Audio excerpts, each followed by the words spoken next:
Мына біздің Көкшетау қаласындағы ескі мұсылман зираты. Мұнда неше түрлі аруақтар жатыр.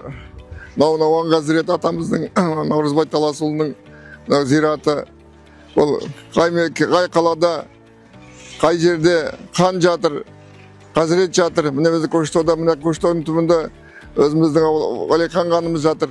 Мына Науан Хазіреттің мінекей жатыр, мінекей Наурызбай Таласұлының қасиетті жері. Қаншама осында міне Сәкен Сейфуллиннің баласы жатыр, Мәлік Ғабдуллиннің анасы жатыр осы зиратта.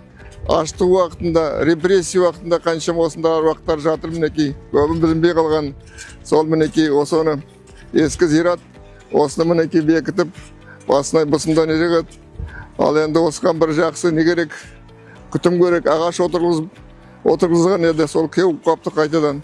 Алла аруақтар жібеп жүрсін, елімізде тиіштік болсын, отбасында амандық болсын, жақсылықта қуанышта кездесу көресін. Еліміз аман, жұртымыз тиіш болсын барлығына.